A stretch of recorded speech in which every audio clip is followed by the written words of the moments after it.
Universitas Indonesia, Universitas kami di ibu kota negara, pusat ilmu budaya. Assalamualaikum warahmatullahi wabarakatuh. Patut memang sebagai masyarakat, sebagai warga bangsa, kita harus selalu waspada tentang berbagai hal, ya, baik itu merupakan potensi timbulnya atau munculnya sesuatu permasalahan, atau juga tentang sesuatu yang memang telah terjadi. Misalnya begini,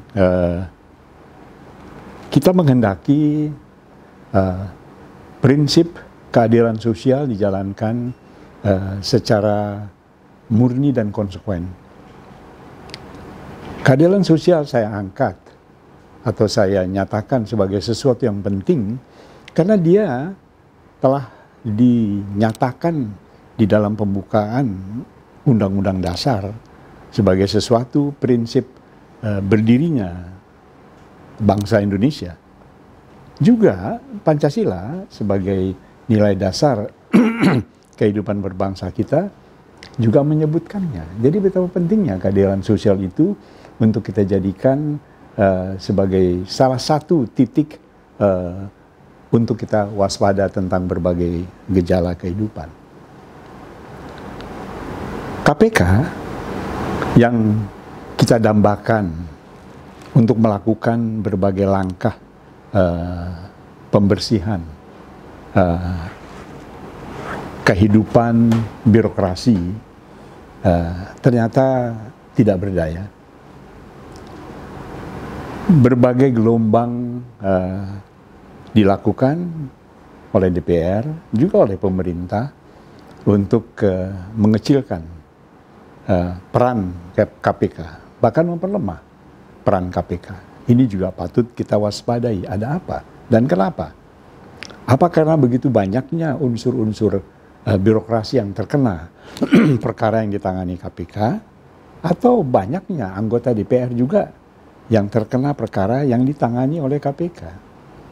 Intinya adalah kedua unsur ini, pemerintah dan DPR, secara intens melakukan berbagai manuver dan kemudian singkat cerita memperlemah peran dari KPK. Ini juga patut kita waspadai.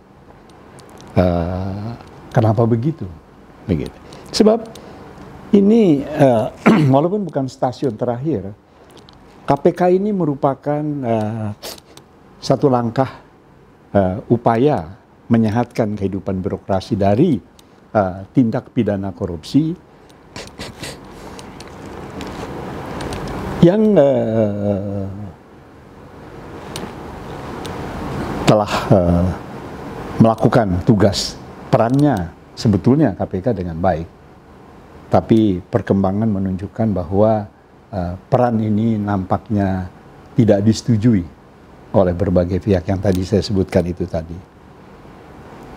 Jadi kita bersama bangsa ini perlu membenahi lagi berbagai hal.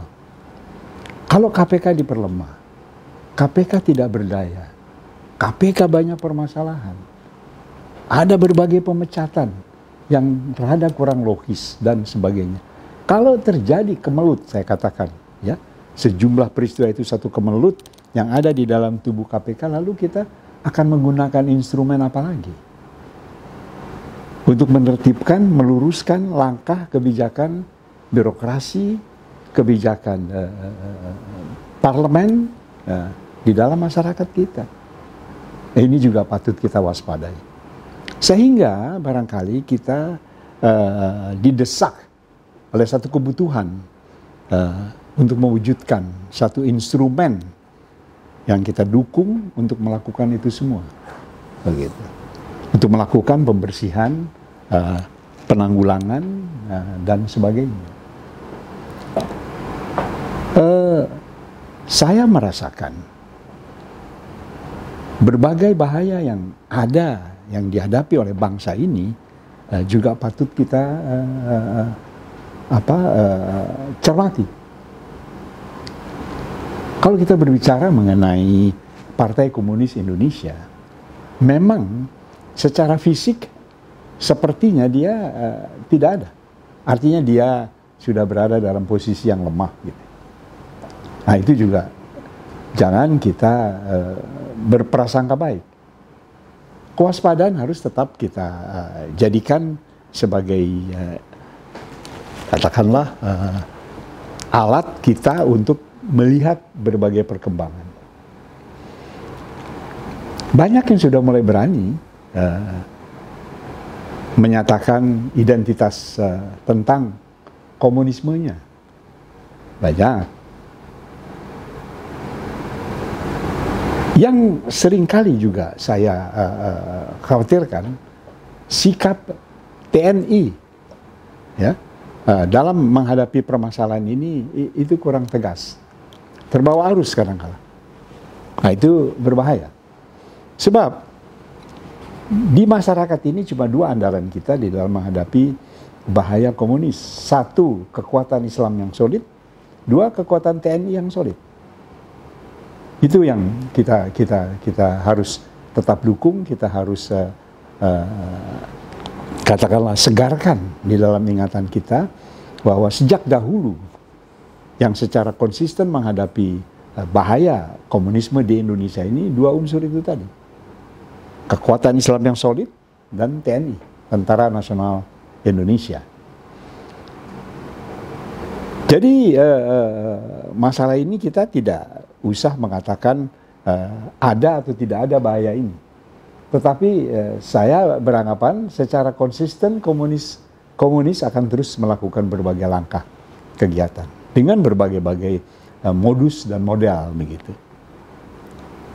Tetap dia akan melakukan upaya melakukan perombakan terhadap dasar negara. Dia tetap berusaha ingin mewujudkan prinsip komunisme terjadi atau berjalan di Indonesia dan sebagainya.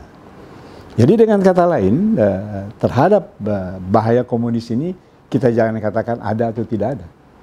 Kita harus nyatakan kita harus waspada dan kita harus siap menghadapinya. Begitu. Terutama dua kekuatan besar yang saya sebutkan tadi itu, kekuatan Islam yang solid dan kekuatan TNI yang bersatu padu dengan rakyat. Begitu kira-kira pandangan-pandangan saya yang saya kemukakan pada hari ini. Terima kasih. Wassalamualaikum warahmatullahi wabarakatuh. Universitas Indonesia,